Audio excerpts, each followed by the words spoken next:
to Steelers Today. I'm Dejan Kovacevic. He's Eddie Provident. We're both from DK Pittsburgh Sports. The Steelers are in Charlotte today for the world's most meaningful sporting event.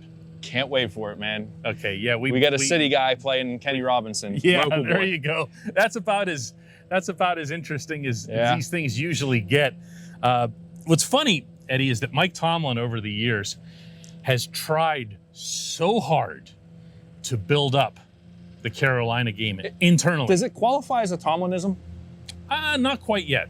Not quite yet. We're but getting what there. he does is he'll cite highly specific examples, naming names of players, all of whom have been forgotten, by the way, who made the team because of something that they did in the Carolina game. And he makes it known to everybody. Yes, he does.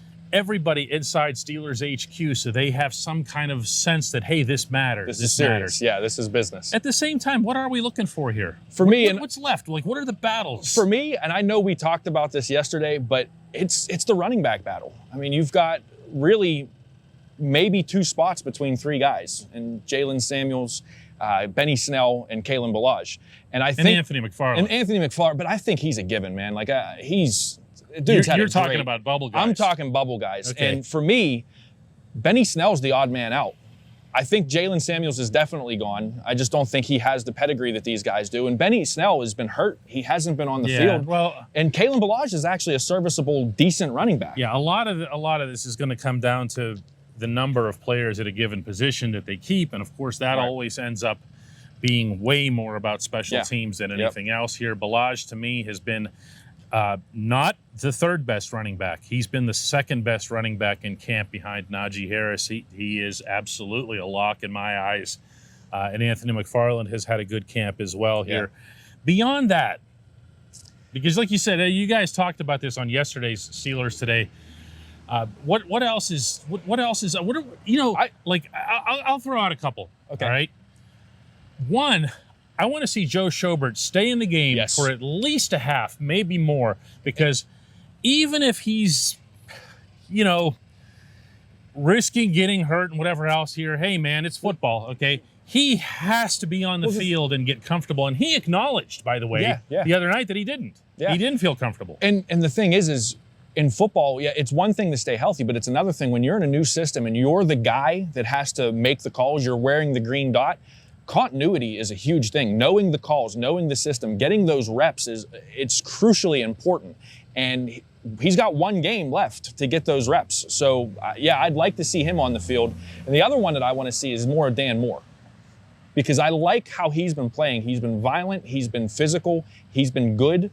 And I want to see him get a little bit more time in the first half of the football game. Well, unfortunately, he's going to get that time because Zach Banner hasn't been able to stay on for any sustained period, and that's not a positive. What's your outlook on Dan Moore? Like, what do you think his potential is for this season? It's too soon to tell because he's a rookie and he might not get onto the field, or he might get on the field for the wrong reason. Yeah, and I'm not ready to, go overboard about any kind of rookie offensive lineman until we see them in games and playing in anger. The other thing I'm looking at here, Eddie, is the secondary. I think there's a lot to show. There's a lot for some guys to prove, whether it's nickel back, dime back, first slot and nickel, 10 back, all nickel, that stuff that nickel. Tomlin was referring to the other day.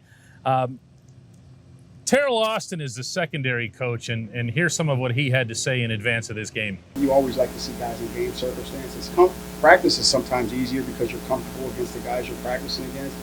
And then when you go into a game and you're playing different guys, then guys react differently. And so the games are important that way. So we really would like to see them in the game, but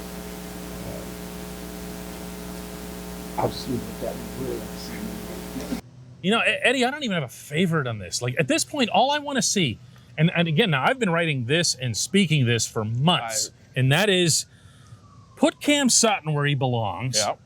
And put James Pierre at the position that he's earned. Yeah. And we're gonna see how this shapes up. I do think that what happens in Charlotte tonight will be influential in that regard.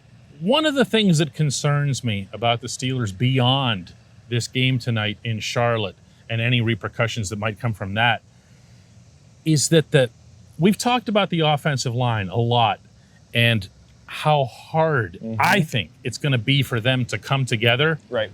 But what about the defensive unit? Yeah. Because we're talking about... We haven't seen Stephon Tuitt.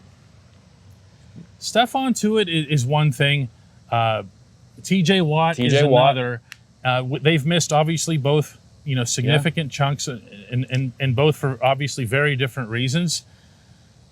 But is there any worry there at all? I mean, given how much time they've already spent together with, Cam and Tyson and... Look, I think when you have veterans like they do on the defensive line, every one of the guys we just named is a veteran. Cam Hayward is a leader. I don't think that it's as crucially as important as it is on, say, the offensive line. But for the defensive line to play as a unit, to make sure that their fronts are right, to make sure they're in the proper alignments and everything is ready to go, they have to get, again, it comes back to what we talked about with Joe Schobert. The reps have to be there. And if the reps aren't there, that rusty period is going to happen in week 1 or week 2 of the regular season. Yeah, I think it's one thing for us when we watch camp, we watch preseason games, and we'll get individually excited about, let's say, the performance of an Alex Highsmith. Right. And legit should be. Yeah, should be. He's been probably the best player on that side of the football. I would agree with that. For the entirety of this camp. The first day in pads, not to interrupt you, but he was ridiculous. He was unblockable. Yeah. It was... Well, in fairness, he also was lining up against... True. He was lining up against rookies who had never faced somebody like that before. But man, did he look good. But overall, I think there is reason to be concerned about some semblances of defensive consistencies. But then also, there's if Stephon and TJ gets their very separate situations taken care of, settled in whatever form, you still have a couple of weeks before you go up to Orchard Park, and maybe that's going to be good enough. Maybe I'm searching for stuff to worry about. It comes back to you have that veteran presence. They all know what they need to do. They all know what's expected of them. So they're going to get it together. It's just a matter of, it's not if, it's when. Yeah. And for everybody, sooner the better. Yeah, there's no question about that. And that also goes in line with Devin Bush being back for the first time in a year and Schobert being behind them, and the two of them calling signals and all this stuff. Football coaches will tell you that there's nothing that they can't achieve in a practice setting. Well, this might put that to the test. For sure. Thanks so much for watching Steelers Today, not just today, but all the time. Every day. And has Eddie stopped badgering you yet about subscribing? Got to subscribe. Is he still coming after you? Subscribe. Is he still coming after you about that? Just push the button. You can do it. The bell and the thumb and the subscribe.